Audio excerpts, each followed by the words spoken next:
Hello and most welcome to 1855. We will today commence with a new article. It's from the book Studies in the Book of Revelation, edited by Steve Moyise. And we begin with the article from chapter 12. Does the lion lie down with the lamb?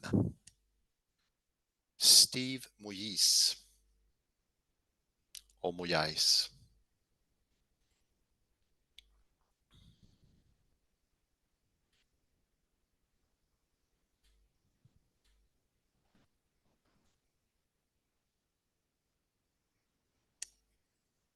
See if we can make it a bit larger.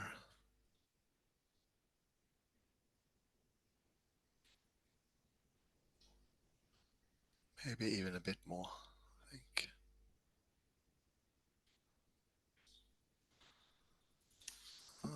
Yeah, still sort of small, but yeah, a bit bigger. Yeah, that would be perfect. There you go. Most commentators agree that the book of Revelation is about power.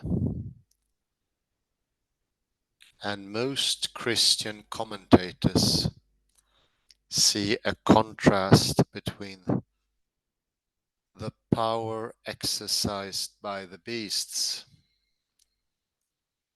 and the power exercised by the Lamb.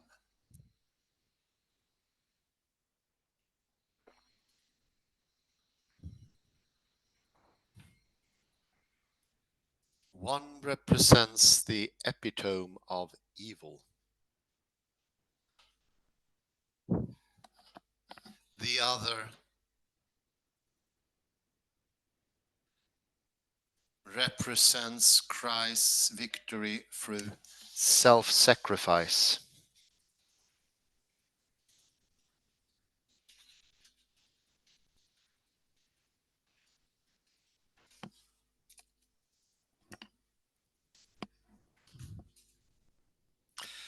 Further, the hopes engendered by the Lamb are often seen in contrast to the supposed militaristic hopes of contemporary Judaism.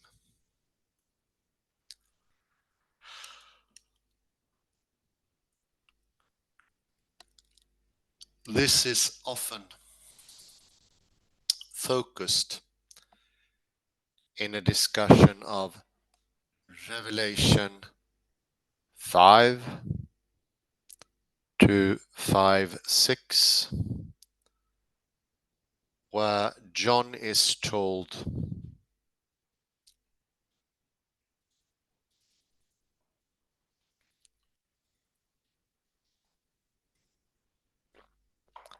"See, the Lion of the tribe of Judah, the root of David, has conquered, so that he can open the scroll and its 7 seals."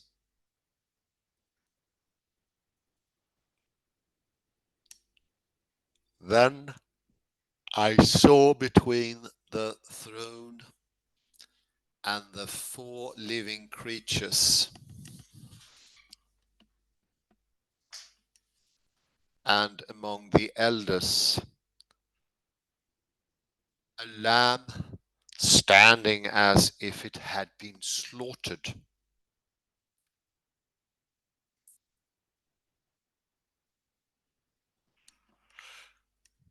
Caird took these verses to be the key to all of John's use of the Old Testament, as he were as if he were saying to us,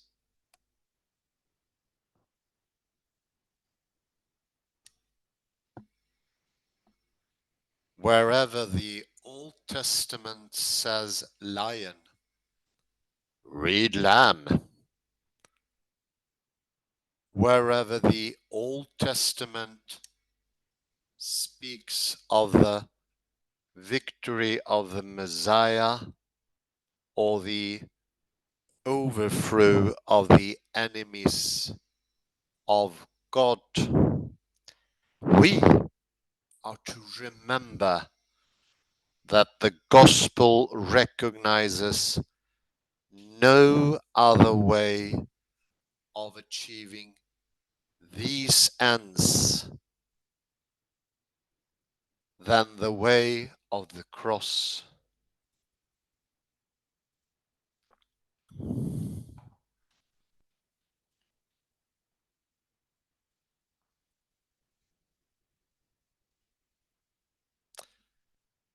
This judgment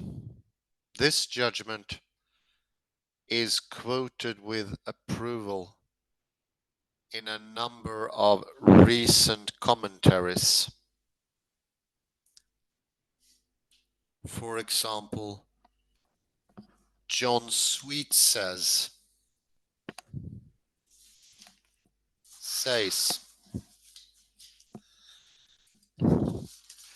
we may agree then with Cad that what John hears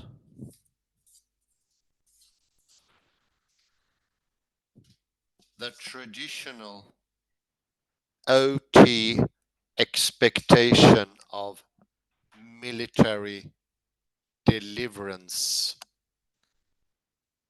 is reinterpreted by what he sees the historical fact of a sacrificial death, and that the resulting paradox is the key to all his use of the OT.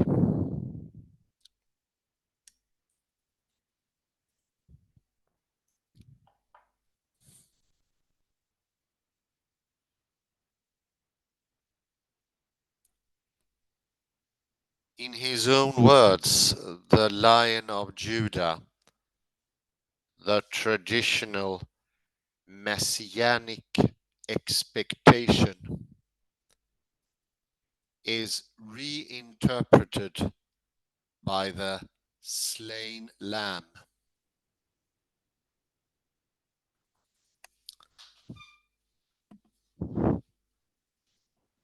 God's power and victory lie in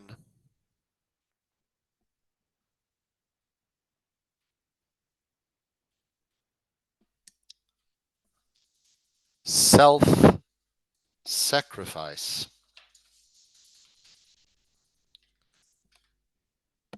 Boring says, it is as though John had adopted the familiar synagogue practice of perpetual kethib kere,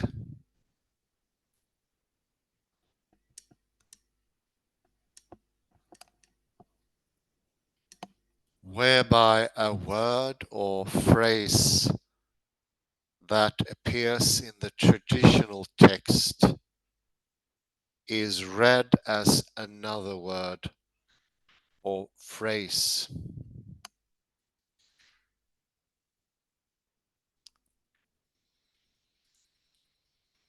He then quotes Cad, wherever the tradition says lion, read lamb.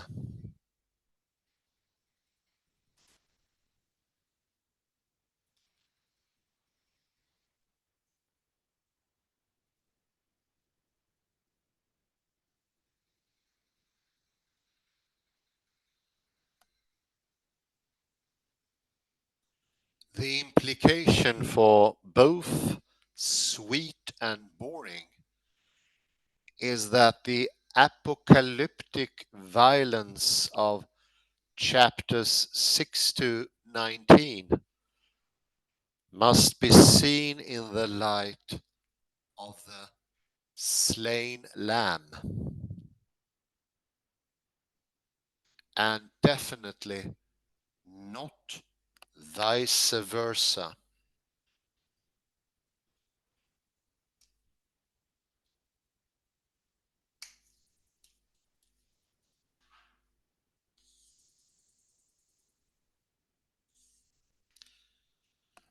Borkum is more nuanced and recognizes that the hopes embodied in the messianic titles of Revelation 5:5 are not dismissed by the vision of the Lamb.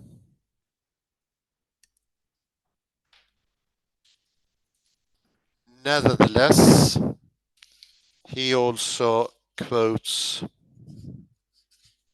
Caird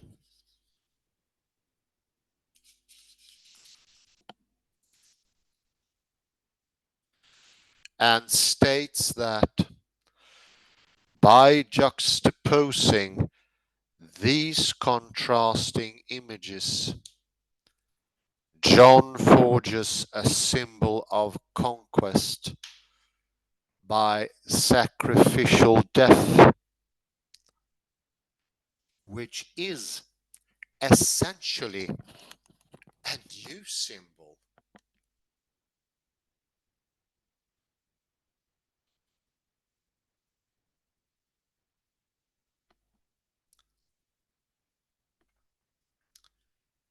Finally, Beale says that John is attempting to emphasize that it was in an ironic manner that Jesus began to fulfill the OT prophecies, and then paraphrases Caird.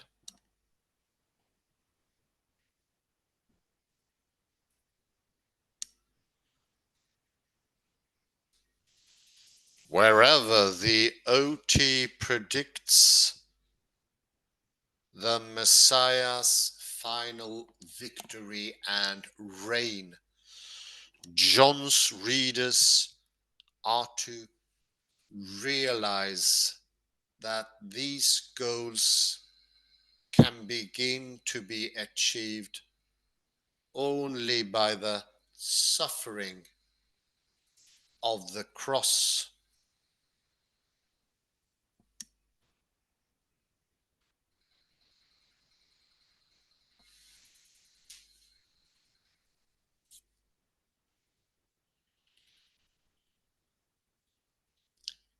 It is clearly a view that fits well with certain strands of modern theology, such as Moltmann's crucified God.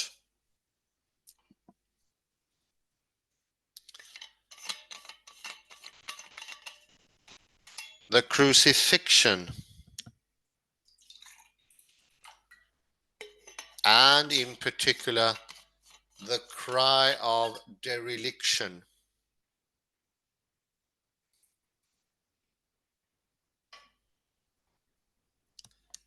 exposes our ideas of God's power as idols, mere projections of human dominance.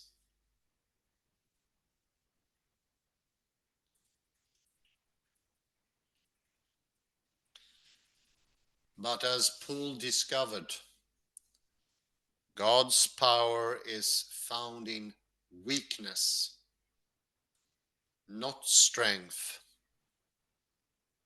And thus for Moltmann, The church should be a fellowship of persons which transcends society's power struggles and conflicts.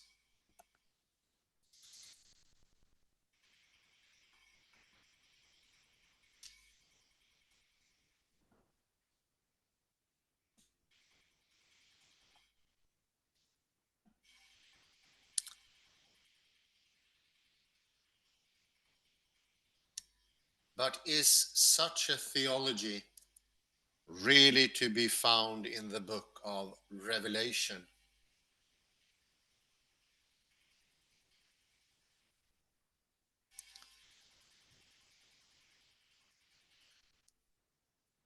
Certainly, the Lamb is its key Christological title,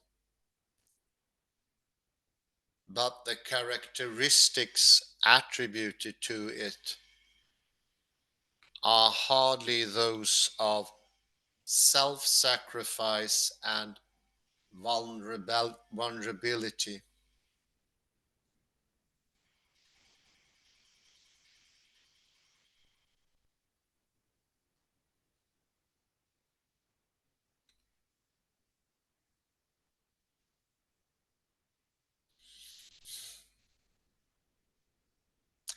For example, in the chapter that follows Revelation 5, the destruction brought about by the opening of the seals leads people to seek death rather than face the wrath of the Lamb.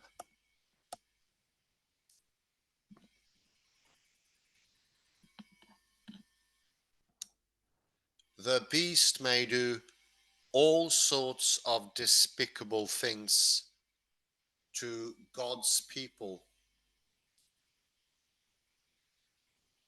but none compares with 14:10,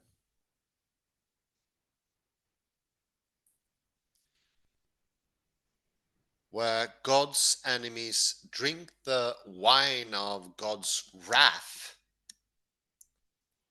poured unmixed into the cup of his anger, and they will be tormented with fire and sulfur in the presence of the holy angels and in the presence of the Lamb. Bah.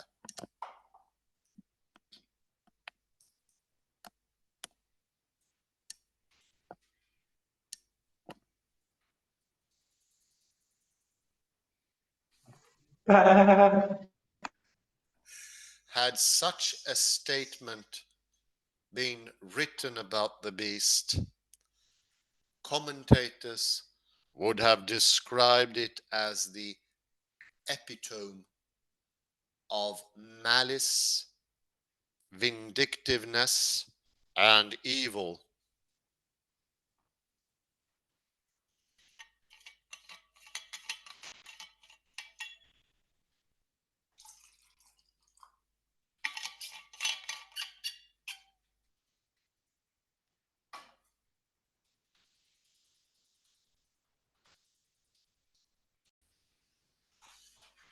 For Cad and his followers, the Lamb's victory has nothing to do with the overthrow of enemies, but his own self-sacrifice.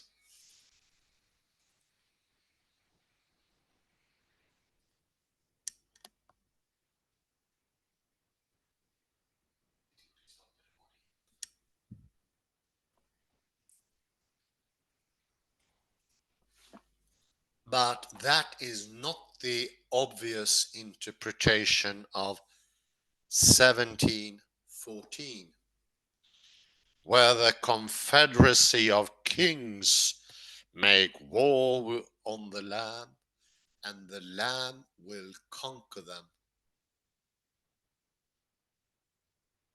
For he is the Lord of lords and Kings of kings.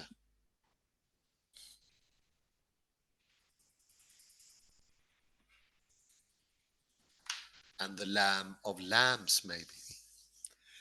This title makes it virtually certain that the Lamb is to be identified with a figure on the white horse in chapter 19, but from whose mouth comes a sharp sword with which to strike down the nations, and he will rule them with a rod of iron,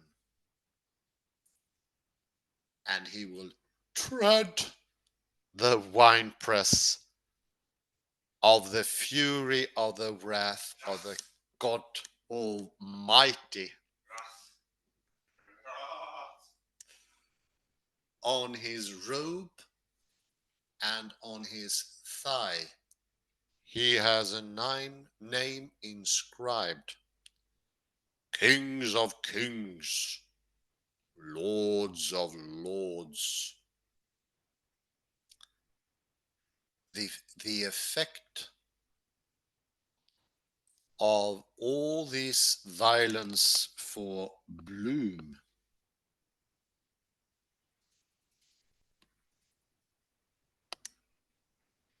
is lurid and inhumane.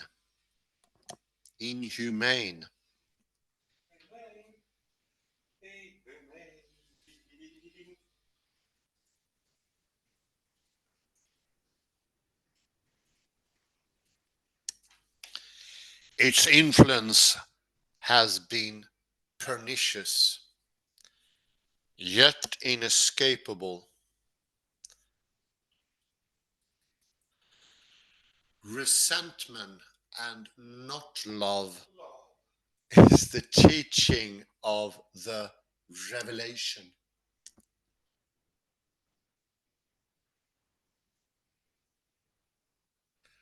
It is a book without wisdom, goodness, kindness, or affection of any kind. Perhaps it is appropriate that a celebration of the end of the word should be not only barbaric, but scarcely literate, where the substance is so inhumane. Who would wish the rhetoric to be more persuasive, or the vision to be more vividly realized? Indeed, there's a line of interpretation that draws a contrast between the all-powerful Lamb of Revelation and the Lamb who takes away the sin of the world in John 1:29. Thus Dodd cites 1 Enoch 90 and Testament Joseph 19:8, and concludes that we have here a prototype of the militant seven-horned lamb of the apocalypse of John. Barrett looks to passages like Exodus 12 Isaiah 53 and Leviticus 16.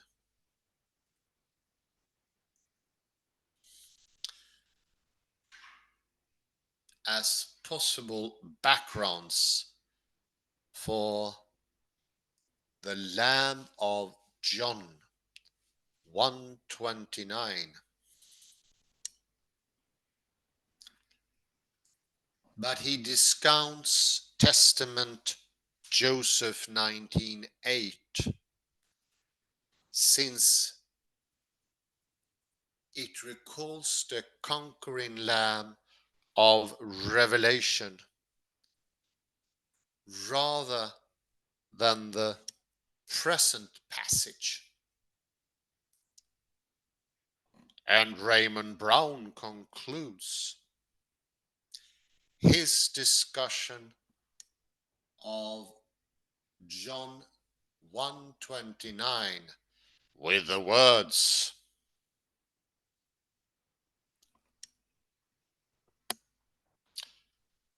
"Thus we suggest that John the Baptist hailed Jesus as the Lamb of Jewish apocalyptic expectation who was raised up by God to destroy evil in the world."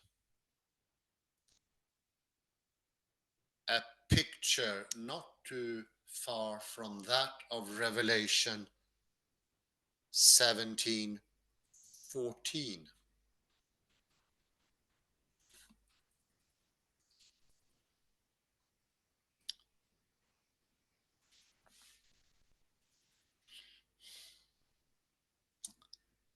This line of interpretation reaches its climax in the commentary of Josephine Ford, who argues that the book of Revelation derives largely from followers of John the Baptist.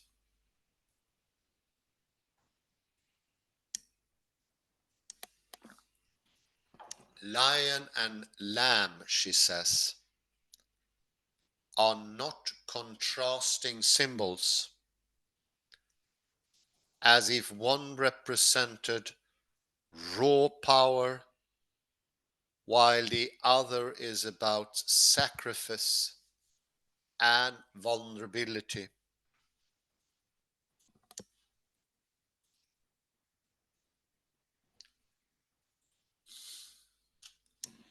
Jewish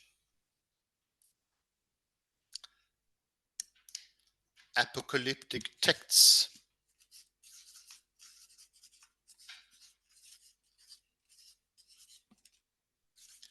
predict a conquering lamb who will appear in the last days and destroy evil,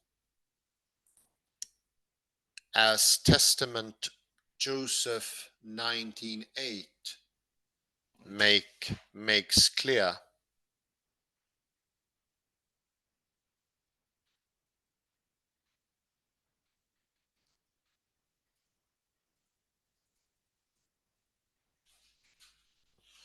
I saw that a virgin was born from Judah, wearing a lined stole, and from her was born a spotless lamb.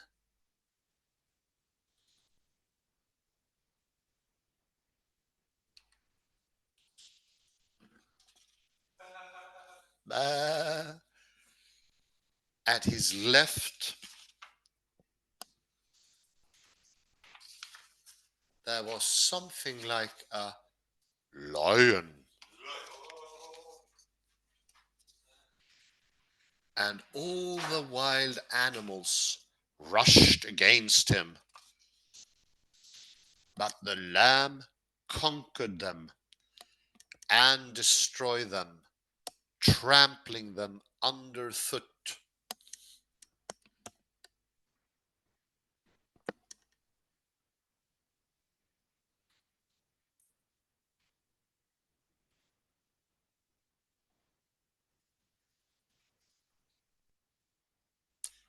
Ford maintains that there is nothing in the book of Revelation which compels us to depart from this picture.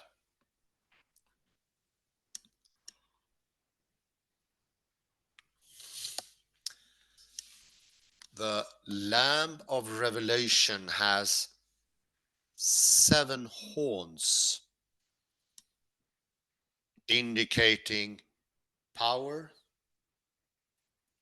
and 7 eyes, a symbol of omniscience.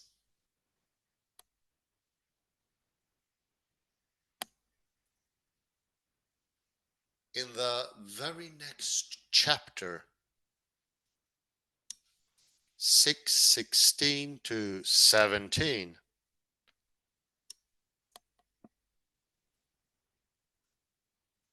those who suffer the calamities set loose by the Lamb cry out, cry out, cry out.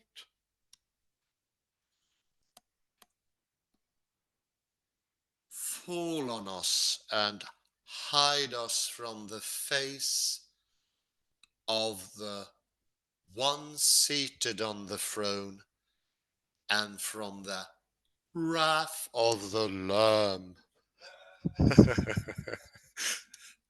For the great day of the wrath hath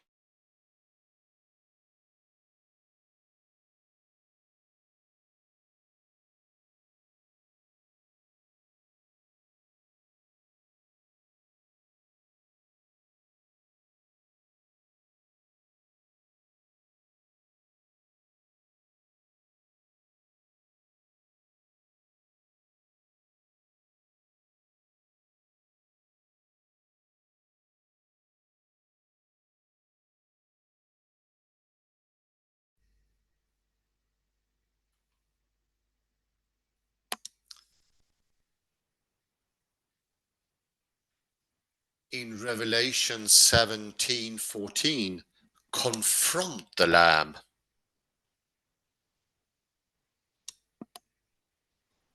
They will make war on the Lamb, and the Lamb will conquer them. For he is the Lord of lords.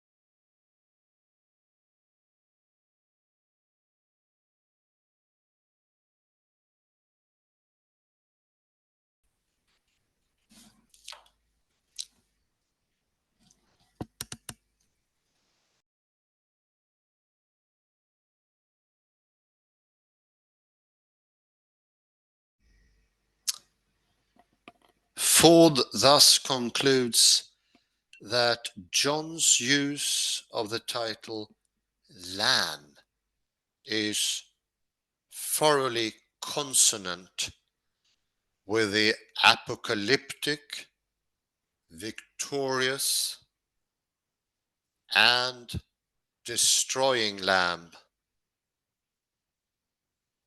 known to tradition.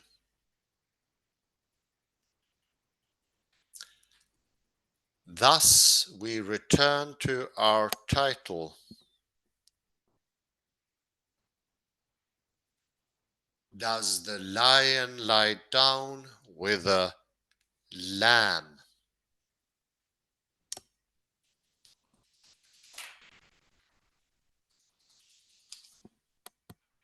Are we supposed to reinterpret the apocalyptic violence with its note of vengeance and gloating as symbolic of Christ's self-sacrifice? Or is this just Christian wishful thinking?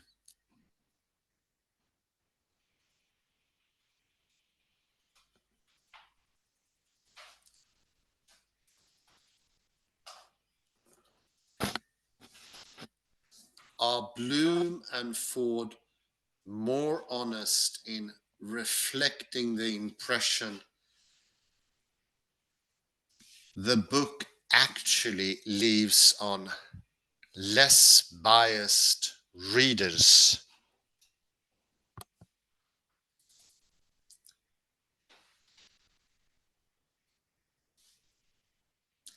It is clear that one cannot offer a statistical argument that references to the vulnerability of the Lamb outweigh references to its supreme power.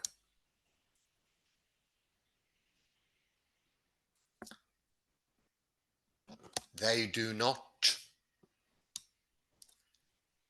As Orn says, while a theology of the cross is certainly a central theological emphasis here in Revelation 5, it is a marginal conception elsewhere in the book.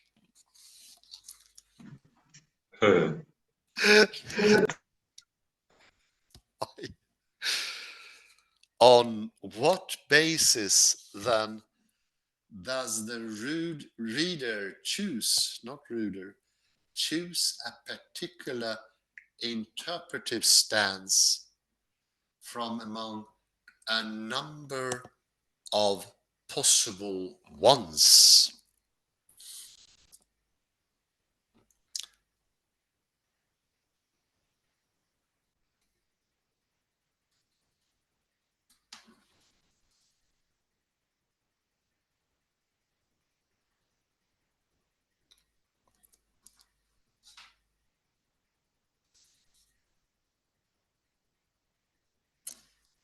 In order to pursue this question,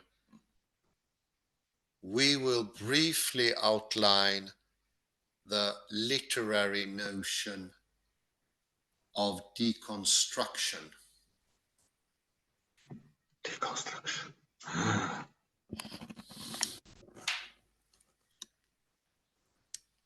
This leads to the suggestion that determining the meaning of the text always involves privileging some aspects of it at the expense of others.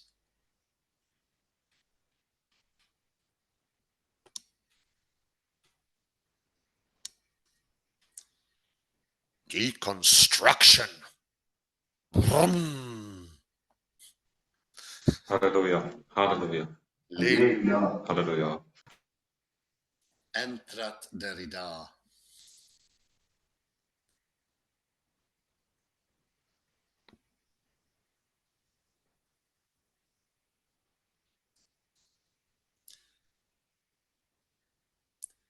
The variety of interpretations of the Lamb illustrates the main theme of deconstruction, namely that the meaning of a text is always fluid and provisional.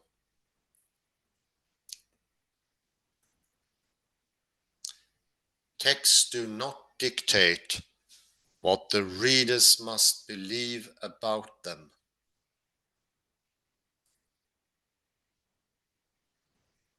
As Ellen van Wolde says, a writer does not weave a web of meanings that the reader merely has to follow, but presents them to the reader as a text.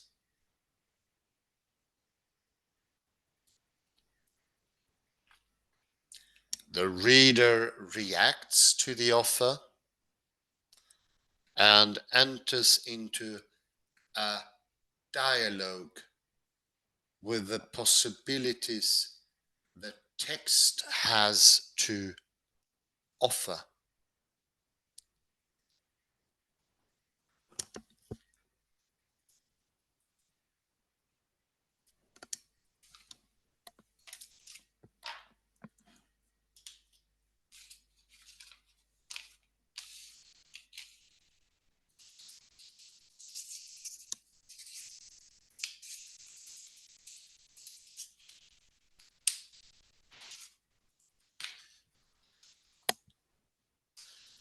The error of much reader response criticism is that it pretends to avoid this subjectivity by making definitive statements about a so-called implied reader.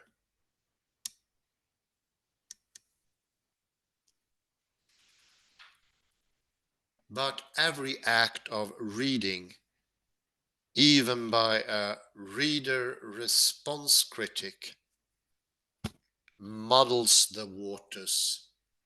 As Derrida says, a text always reserves a surprise for,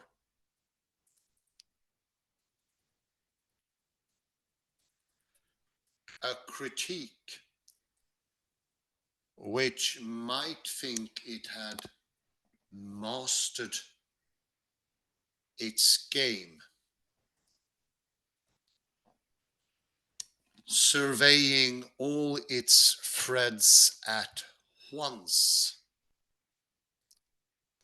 thus deceiving itself into wishing to look at the text without touching it, without putting its hand on the object,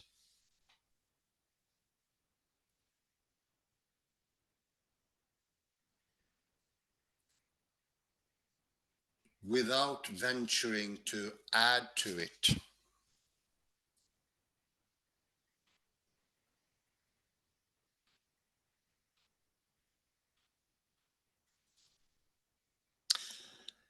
Deconstructive criticism seeks to expose the bias of particular interpreters by pointing out those parts of the text that have been prematurely silenced.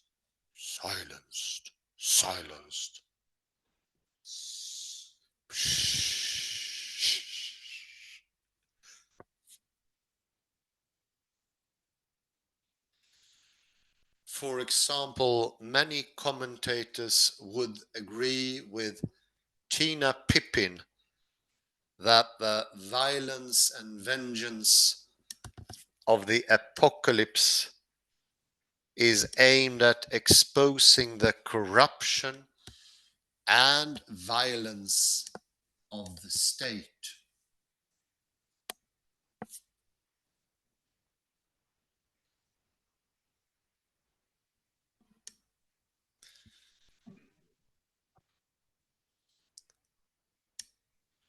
But Pippin goes on to point out that also exposed is the desire for the violent destruction of the enemy at the hands of God.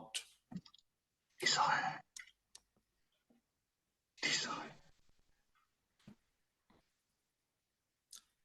And whereas Graybill, Gray, Male.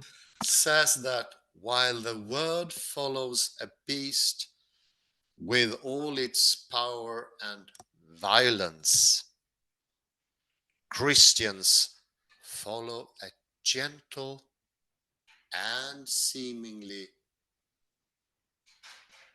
powerless lamb. Stephen Moore suggests that what Revelation actually offers is the assertion that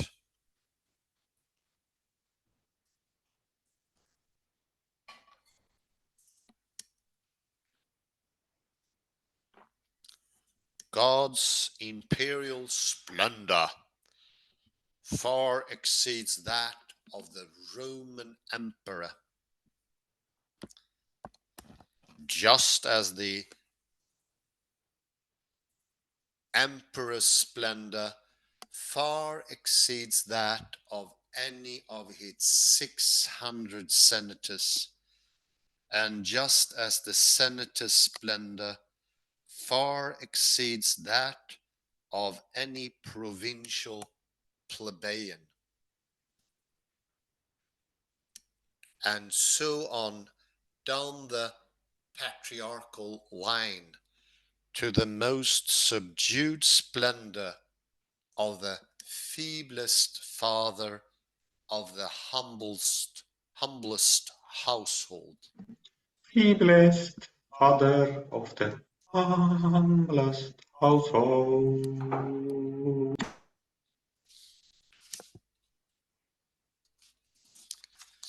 Oh, I think that's a good. I like the humblest household. That's a good way to put this. Little pause there in the reading of the text. 1855, if I don't misnomer.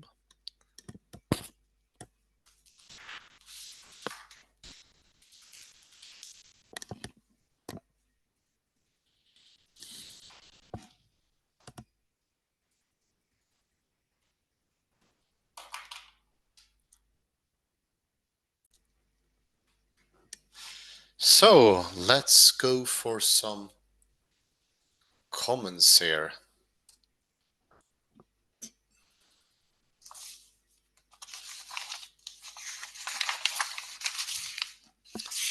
It's a bit like the previous text. It takes a while before it starts to go into interesting stuff.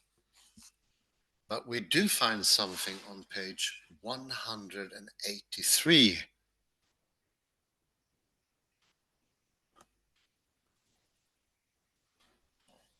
And the second paragraph,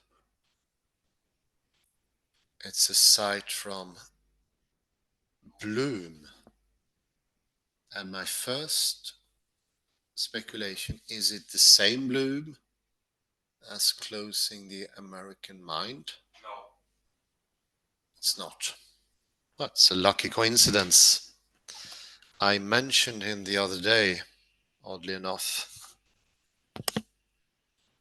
But lurid and inhumane, its influence has been pernicious. Resentment and not love is the teaching of the Revelation. It is a book without wisdom, goodness, kindness, or affection of any kind. I think this points to the opposing pair here. Bloom is looking at the duck rabbit in another way. Whereas we see the rabbit, he sees the duck, and vice versa. This is always an important trait in any strong text. It has different possibilities for outcome.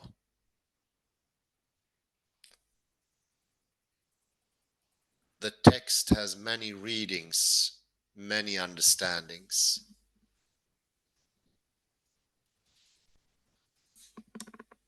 Which is incredibly important for its possibility of being telling, decisive, strong.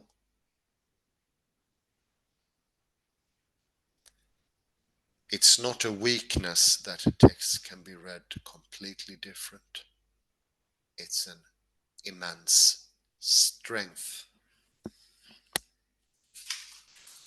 As we all learned from Jacques Derrida, whom I will go to pretty soon here.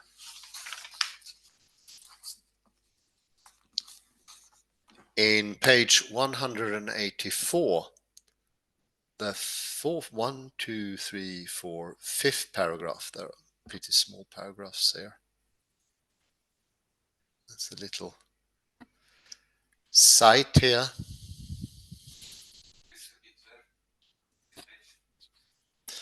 184, yes. And there you go.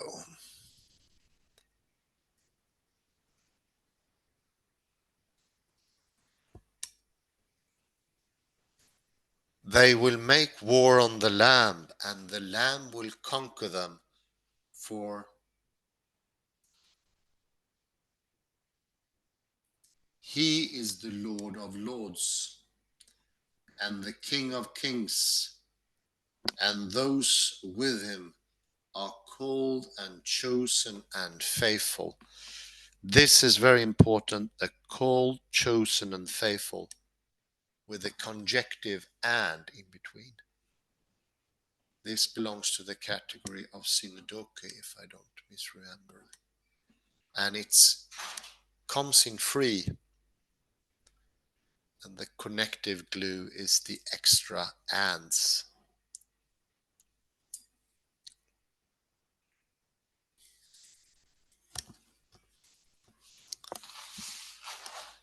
A synodoke is part of the text. It changes its meaning in an implicit way, not explicit. You probably heard of alliteration and similar. Those are not extra traits.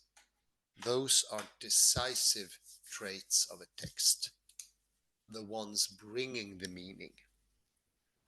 Were you to put a comma instead, the meaning would change in a non-explicit way. I think this also shows the power of this text. There we have two aspects that it could be read in, and especially when it's readable in opposing ways. They really go against each other. A weak text, as Derrida has it, has only one conclusive reading, and it's very hard to get another understanding out of it. But here we have several, and they are most importantly opposing each other, like wave and particle.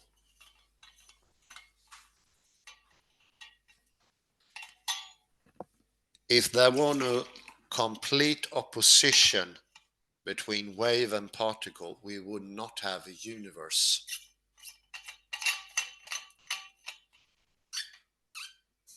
They go against each other in all interpretations, and they are more opposing than anything that is known to man. And that makes the strength of anything, I think, to be compared with the galaxy, which all its forces going in opposing directions, one there, one here, one in the other. That makes for the incredible strength of the galaxy. And then we go to the goody detail, deconstruction.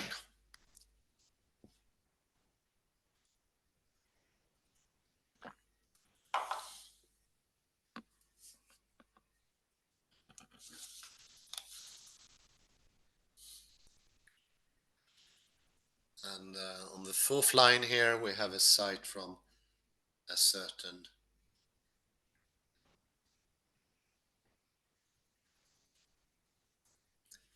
Ellen van Wolde.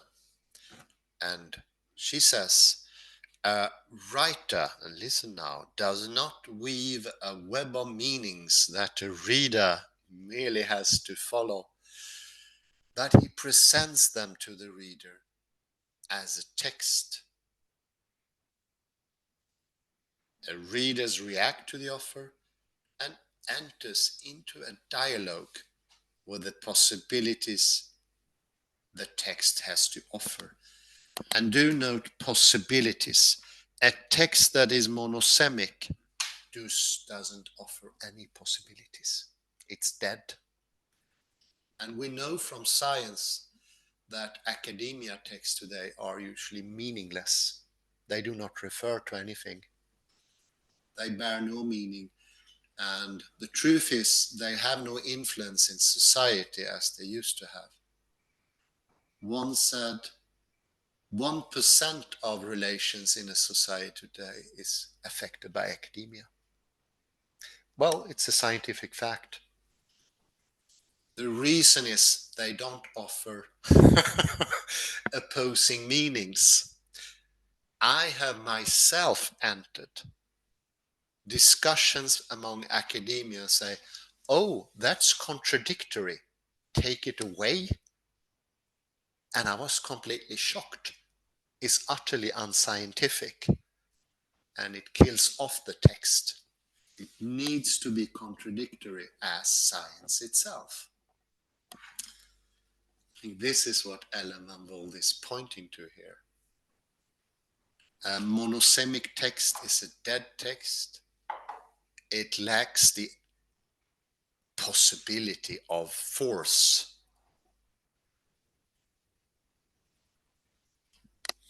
We need complementarity of the opposing pair. Don't take it away. That's the good detail. It's almost like having a dinner and you take away the potatoes, the meat, and the sauce. We need the violence. Yes.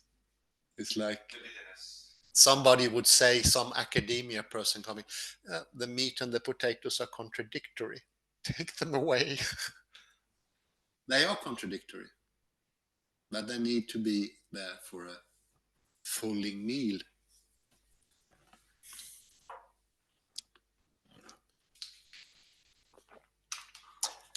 If we go further down and go to, but every act, it's in the same paragraph as we, if you go up a little bit, please, Kalle.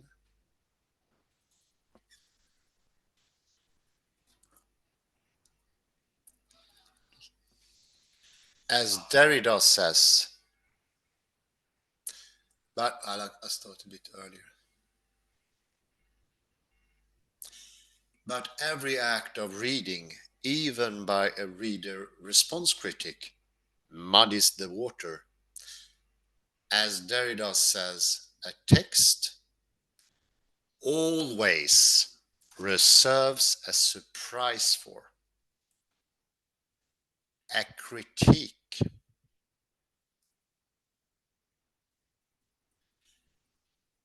which might think it had mastered its game,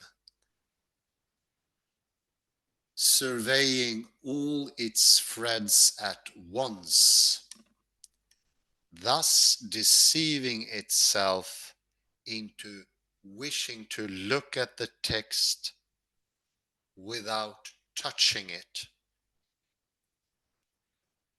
without putting its hand to the object, without venturing to add to it.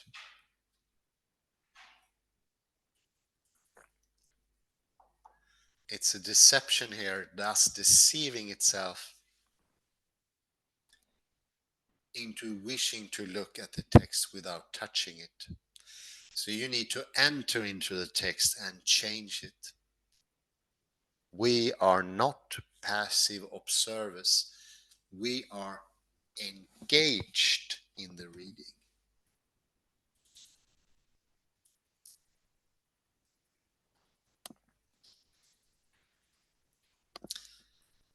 And Bloom is correct, of course. There's violence and vengeance, but that also points to its opposites: compassion and love. As we learn from Heraclitus, for there to be love, there must be violence. And you can still have pure love without violence in that case. But take away violence, you have only violence.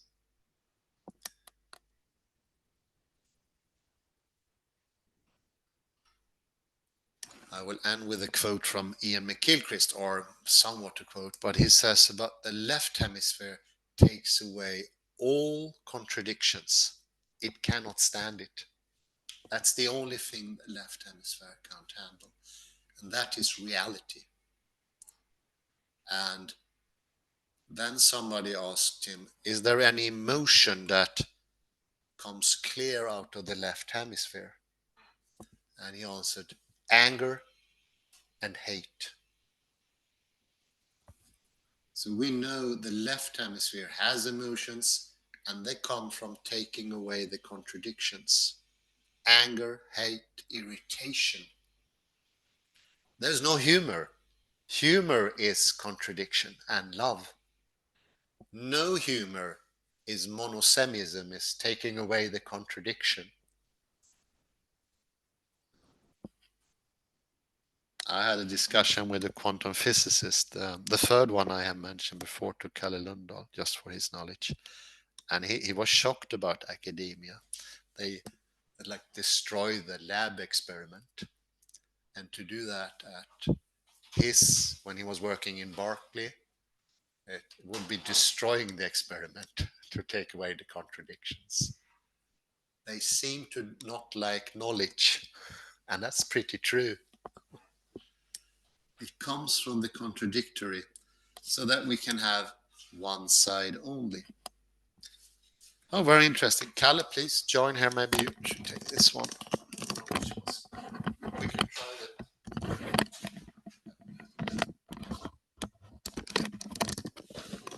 Hello.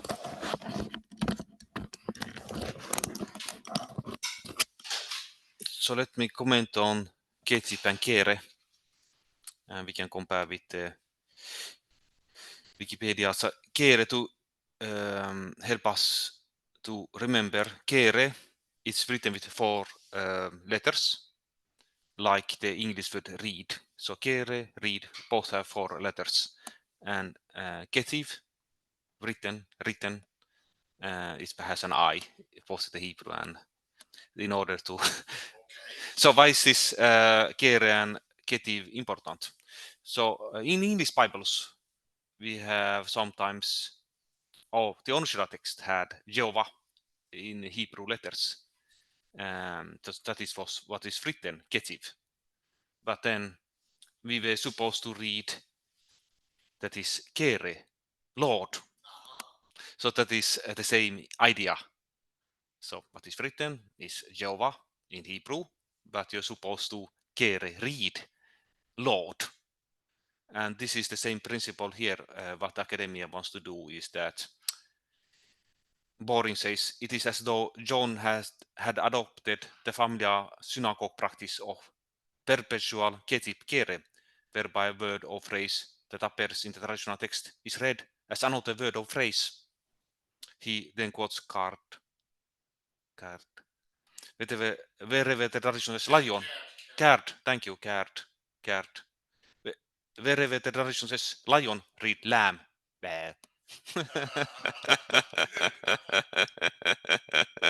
So this is a softening, like people didn't like Jehovah, so they softened it, made it into Lord. Okay, let me leave this Kere and Ketiv to go down to. I could also mention quickly Bloom. So the one Bloom is Allan, the what is it? Decadence of the yes, the close of the Western mind, and this is the Harold Bloom. He's equally famous, but for his book, The Canon of Western Literature, the canon of Western literature. Closing subject then. Yes, both are literary critics, and they share Even the same subject. in Sweden when it came out, the canon of Western literature. It was debated, and feminists didn't like it because it didn't include any female author. No. None. Harald Bloom thought that there was no good female writers. But anyhow, he's important, so we should perhaps. Now, anyhow, so Bloom, Harald Bloom, he says that his words actually echo Luther. Luther said that I don't see any Christ in the book of Revelation. So he's simply paraphrasing Luther. But you do have goodness and kindness if you read it carefully.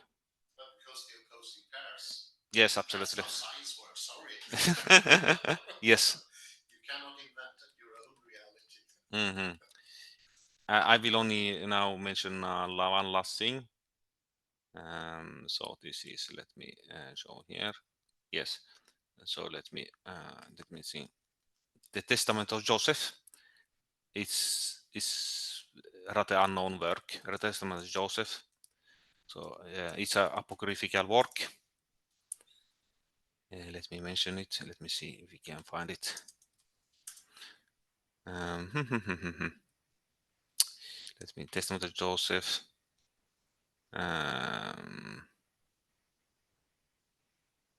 Testament of Joseph. I think it's about apocryphal work. Apocryphal.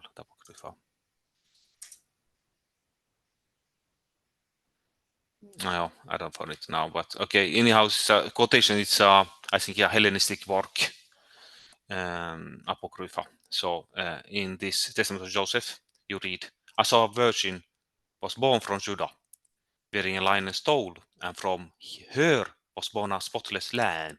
Yeah. And at his left there was something like a lion, and all the wild animals rushed against him. But the lamb conquered them and destroyed them, trampling them underfoot." So this is highly interesting, this from Testament of Joseph. And Yes. I'm asking myself this phrase, at his left there was something like a lion. Is the lion on his side, or is the lion opposing the lamb? Because it's a little bit ambiguous. Don't you agree? Well, I thought it was, yeah, you can. So okay, it's ambiguous. I think it's, I would say, Derrida, clear. And I was thinking of quoting it, but it's clear and ambiguous. It cannot be clear if it's not ambiguous. Everything like in the world is ambiguous if it's clear. So it has this very nice trait. Very good. And it reminds me of Wittgenstein's rabbit and duck. Yeah. Because it's, when you look at lamb, is sometimes a lamb and sometimes later is a lion. So I think that I use actually, one of papers I'm working on, I use a rabbit and duck metaphor by Wittgenstein. But you have already it in the book of Revelation, namely in this lamb and lion. And this is perhaps the closest parallel to this of Joseph from outside of the book of Revelation. Because you don't know if the lion is the same, is on the side of the lamb, or is it opposing it. It's very good. It's just excellent. It does tell it for it. And I will add one thing here. This is hanging in the air, so I was going to give you a hint. We're not going to put that video on this time. We're going to do that next time. But speaking of the duck rabbit, and we were mentioning the lamb as being peaceful, but it can also be violent. What rabbit can be violent to the soldiers of Christ as crusaders? You know, yeah. We are, of course, speaking of Monty Python's and the Killer Rabbit. The Holy Grail, what's the name of that thing? and they encountered a killer rabbit. It was a surprise to the whole. That's humor. Yes, but if you think about in nature, about rabbits and ducks, in nature rabbits are always peaceful, as far as I know. But ducks are actually, they can be violent. They're actually examples of real ducks attacking when they're provoked. And I like this idea. So in this case, the duck would correspond to the lion. So, thank you. I'll say thank you very much. We now looked into why opposing pairs makes for clarity. It makes it possible for us to have one singular view. The academic view, as my friend said, is always fragmented. It's never clear. It's not clear in the scientific way, which always brings in contradictory elements because, hey, the world is contradictory. It's the sort of, well, you could call it essence, but we've been criticizing essence, a foundation or sine qua non, if you like. And I think this is very telling here when we come to look into that text, and especially the Harold Bloom text there. It's great. And I start to think, that shows the greatness of Revelation, doesn't it? Very good. Thank you, Kalle Lunda, for participating. Thank you, everyone, for joining in. Have a very pleasant morning, afternoon, or night, wherever you are. Bye-bye for now.